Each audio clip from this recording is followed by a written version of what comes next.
Kyk oor haar eie Afrika Ondier episode 71. Dit is nie die eerste keer dat Sergio die gevoel kry dat iets nie reg is hier tussen die personeel van die reddingsplaas nie. Daardie broeiende gevoel van onheil en hy was elke keer reg. Al het dit oor salarisdispute of koskaartjies gegaan. Hy kan baie gou agterkom wanneer iets aan die gang is.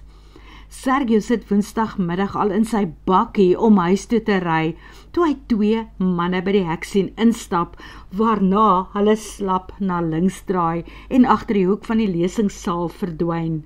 Toe skakel hy maar weer af en stap terug na waar die diere in hokke gehou word. Hoekom is hy nie verras om die 2 manne oomblikke later tussen die geboue te sien deurkom, reguit na die hok waar die meisies nou besig is om die leeuwelpies bottel te gee nie?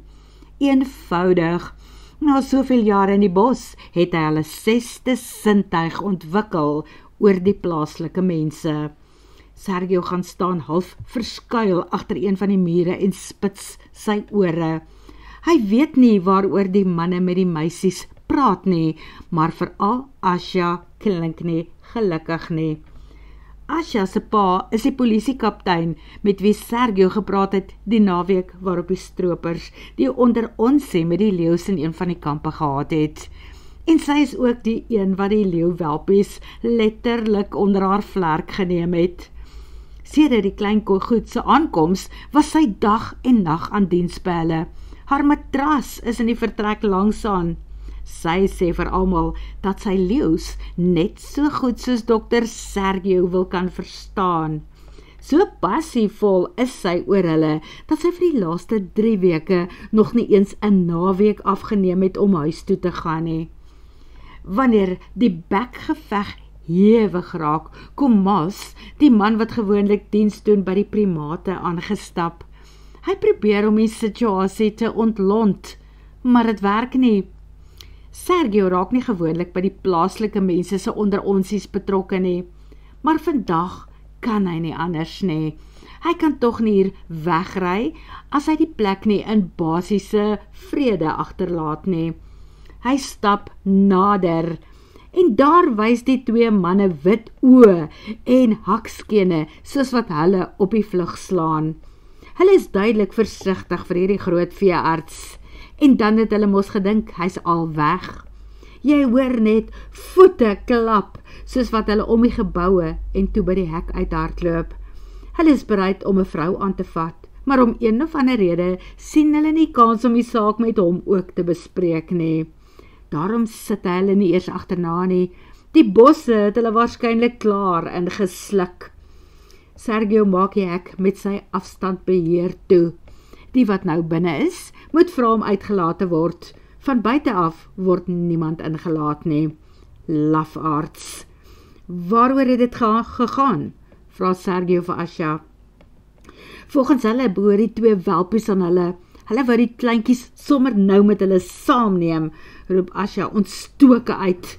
Daar is trane op haar wange. Hulle sê hele wit mense kom in en verander al die wette soos wat hulle dit geken het. Alles behoort nie aan julle uitlanders nie. Sergio sien rooi. Nou dink hulle dat die leeu's aan hulle behoort. Die diere kom dan van elders af. Hulle soort het alles wat hier was uitgewis. Hier was niks meer oor nie. Ons het van vooraf begin. En ons kan dit nie alleen doen nie. Ons moet almal saamwerk. Hulle ook.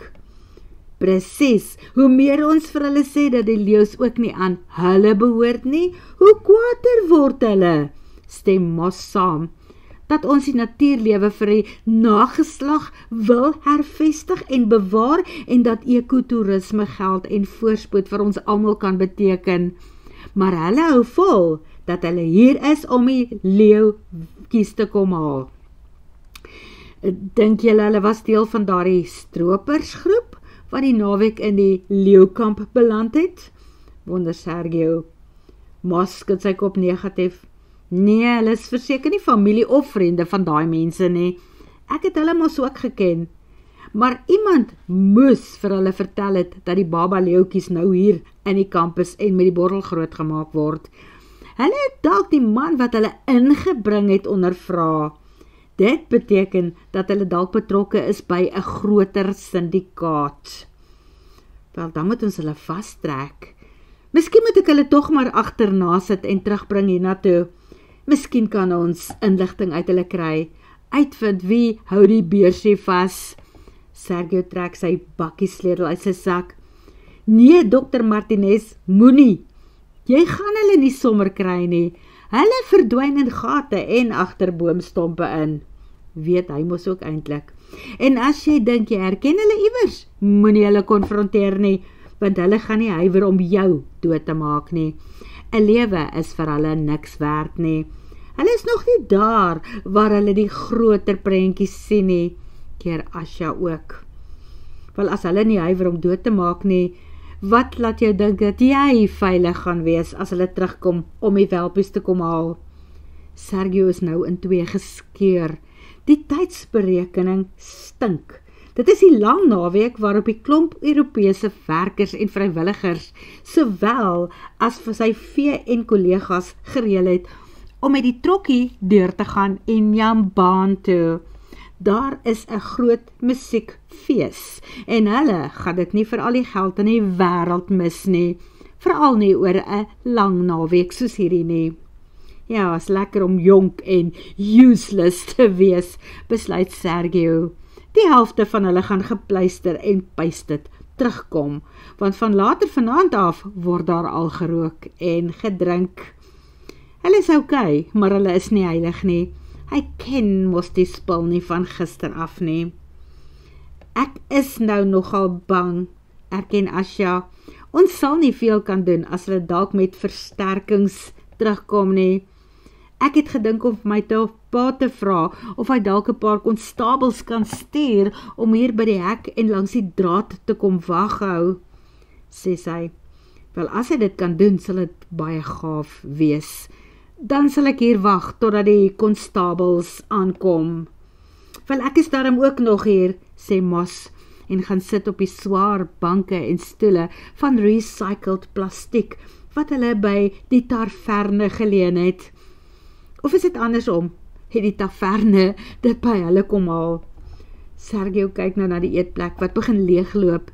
Met al die vee en mense en vrywilligers wat weg is, maak dit nie vanaand vir hulle sin om oop te bly nie. Hulle gaan sluit en dan gaan hulle ook huis toe. Die son stap nou haastig weswaarts en Sergio haal sy selfoon uit om vir Lea te bel. Lea, ek het 'n krisis by die hospitaal. Ek weet nie hoe laat ek gaan huis toe kom nie. Jammer nooi. Sê maar net vir Marielle ook asseblief. Alles reg, Sergio. Ek en my pa was in Bonsai en ons het daar kos gekoop. Ek sal jou nou in jou woonstel se yskas gaan sit, maak warm en eet wanneer jy inkom. En as my lig nog brand, kom sê asseblief hallo.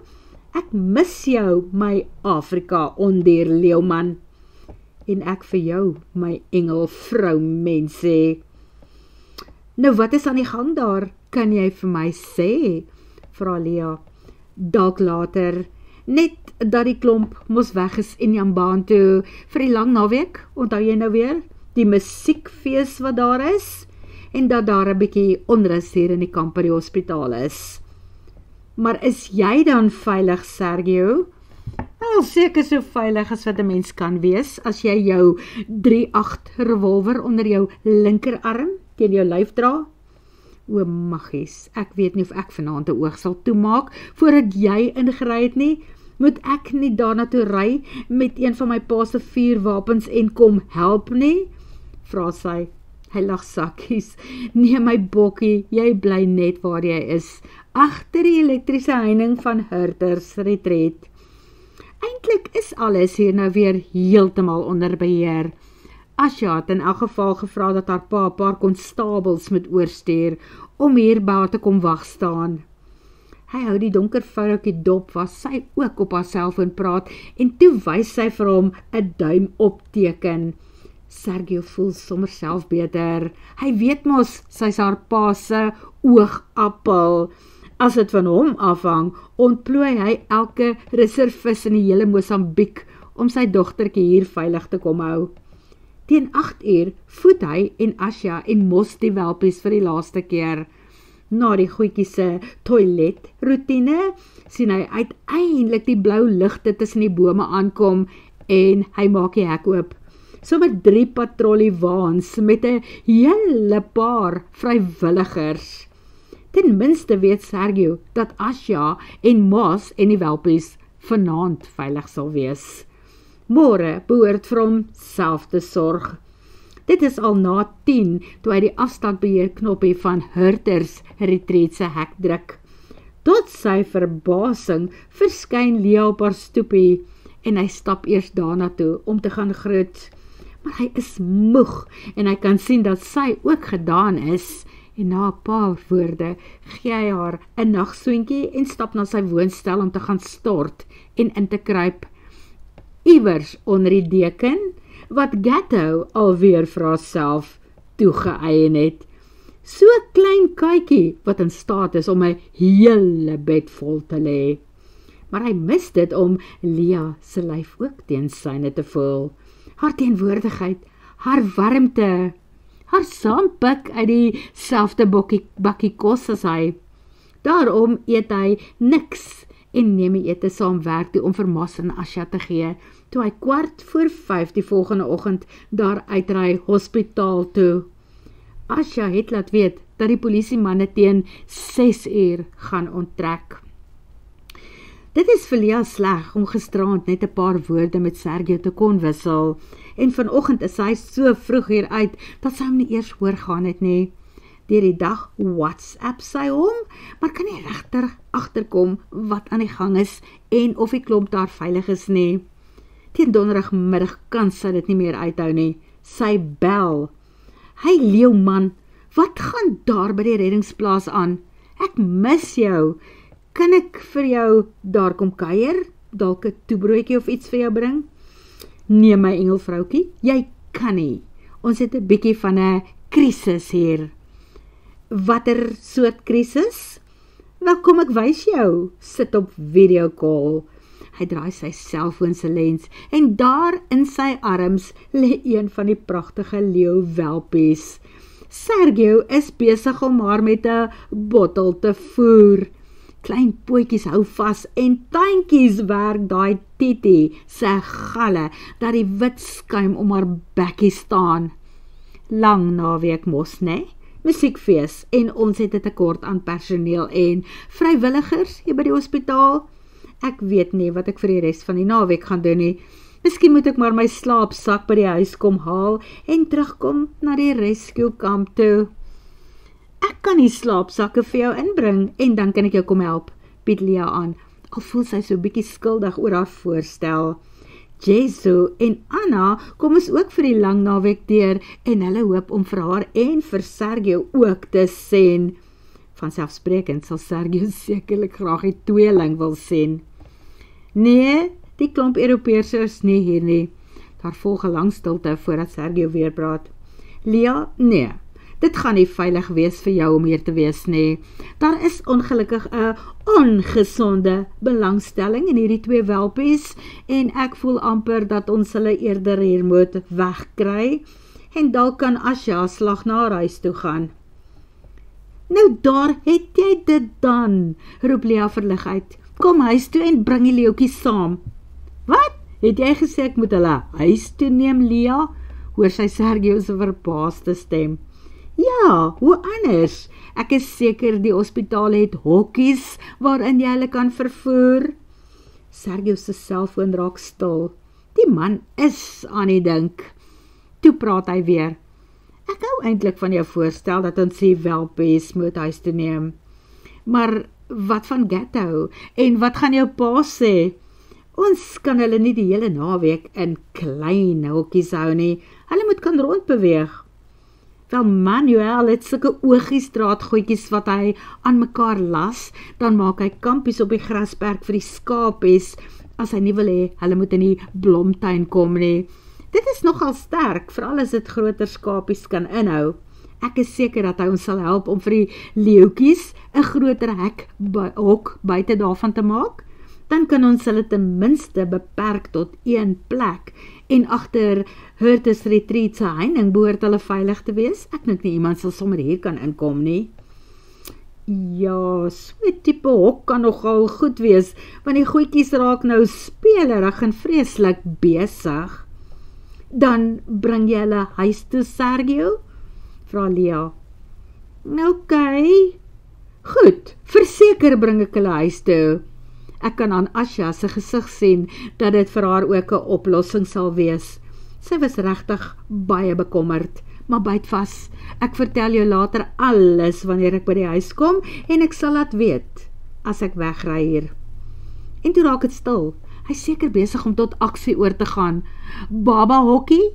Check. Melkpoeier? Check. Bottels? Check. Baba kombersies? Check. Lia sien dit alles in haar gedagtes. Het jy nou net met Sergio gepraat? Vra haar pa onverwags agter haar. Wat is aan die gang met hom? Hoekom sien 'n mens die man nie? Dit is lang naweek en almal kom plaas toe. Jesu en Anna kom vir die eerste keer ook kuier met die klein goed. Hulle gaan baie teleurgesteld wees as hy nie hier is om hulle te sien nie. Nee, hy kom. Hy het net 'n krisis daar by die reddingsstasie gehad. Sy mense is mos weg vir die lang naweek. En hy sit met die 2 baba leeuwtjies wat nog bottel drink. Verkieslik gaan sy nie vir John vertel van Sergio se bekommernis oor die goedjies se veiligheid en die ongekende belangstelling in hulle nie. Kan hy hulle nie saambring hiernatoe nie? Vra John onverwags. Wel, dit is presies wat ek ook voorgestel het.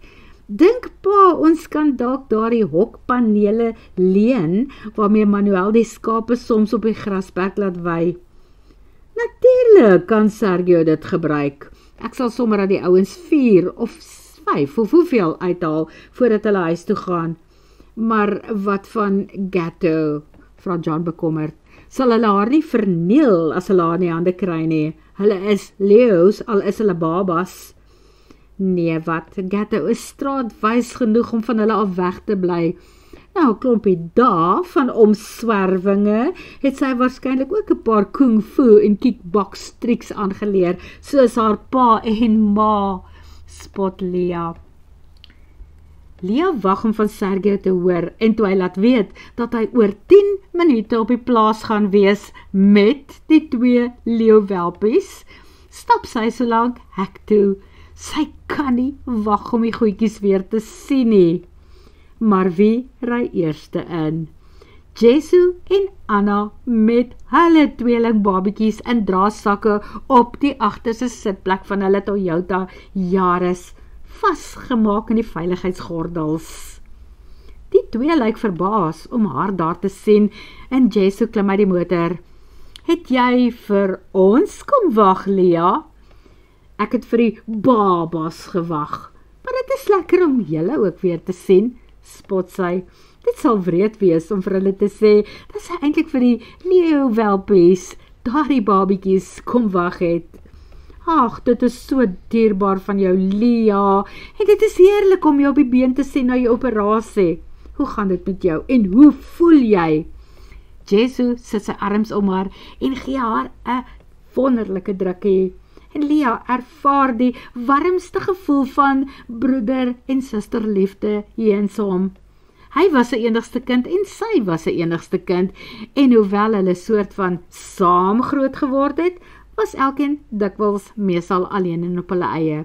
Elkeen besig met hulle eie dinge gedurende vakansies, partytens hulle mekaar soort van weer van vooraf moes leer ken het. Sy het gelees en saam met haar ouma klei gespeel in die ateljee, wat Jesus soms ook ingeskakel het, maar meestal het hy agter John en Manuel aangestreep, gedurig vir homself troeteldiere en maatjies uit die natuur geoes, selfs een keer 'n pofadder, tot al die volwassenes se ontsteltenis. Toe ontsnap die pofadder ongelukkig een nag uit sy glashok, wat voorheen 'n visstenk was, terwyl Jesu geslaap het. Dit is met leedwese dat Lea nou onthou dat Poefie, die pofadder, na daardie aand nie weer gesien was nie. Lea het geweet, haar pa en Manuel het iets te doen met die verdwyning van daardie giftige slang. In die plek daarvan het 'n gecko verskyn en Jezzo was lief vir daardie ding totdat dit eendag gesterf het. Dit was altyd maklik om vir Jezzo geskenke te koop. Hy was lief vir voëlboeke en enigiets met wilde diere daarin.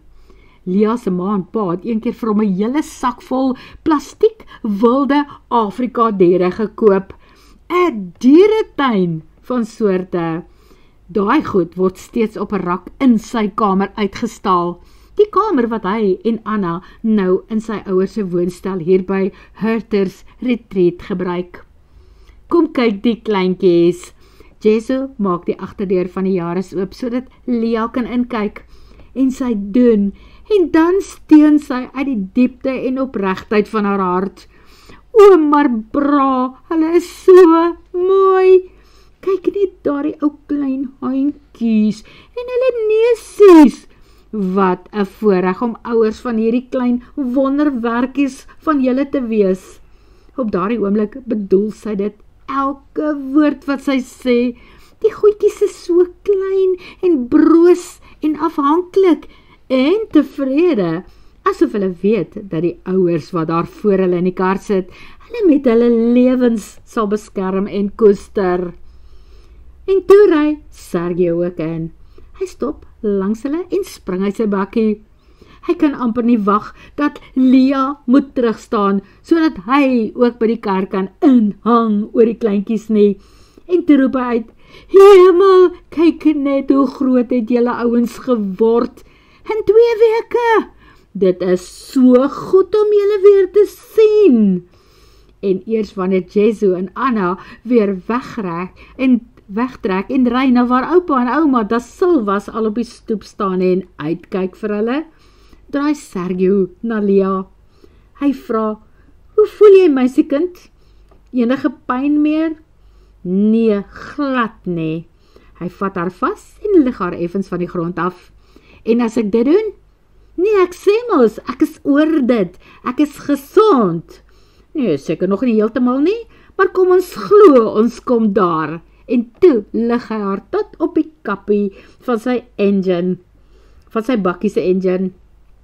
Hy sit sy arms om haar en soen haar, lank en diep en innig. En sy raak nie hastig dat hy weer moet ophou nie. Dit is goed om so in sy arms gehou te word. Die leeuwtjies agter in sy bakkie is eers vergete. En voordat hy haar weer van sy bakkie aftel, maak Sergio die vreemdste voorstel wat Lea nog van 'n man gehoor het. Kom ons hou vir die da Silvas en hulle tweeling 'n baby shower. Hulle het net een kleintjie verwag en nou is daar 2 van die goedjies. En jy weet, ek weet dat Jezzo en Anna nie regtig swem in die geld nie. So wat van ons 2 ry deur Bonsai toe en gaan koop die winkel daar leeg met alles wat hulle mag nodig hê. Ek dink byvoorbeeld aan baba stoeltjies vir agter in die kar. OK, besluit Lea, die man se entoesiasme is aansteeklik. Ons moet net seker maak dat John, Paula en Sylvia en almal saam speel en die geheim hou. Ons moet hulle almal hierby inlaat, vir Maria en Manuel ook. Dit klink na groot pret, maar wat van die welpies, vra Lea. Jy het ook nou babas hier aangebring. Wel, as ons vir die 2 batel gegee het en hulle slaap, het ons die middag af. Ons gaan shop, met of sonder die ander, maar ek is seker dat almal hierby sal inval. Ons nooi sommer Anna se ouers en susters ook. En as hulle nog mense wil nooi, weet jy wat, hoe meer siele, hoe meer vreugde. Sien sy nou 'n ander kant van Sergio, waarvan sy beslis nie gister geweet het nie. Besef Lea geamuseerd. Dit gaan baie interessant wees om te sien hoe hierdie naweek verder ontplooi. word vervolg.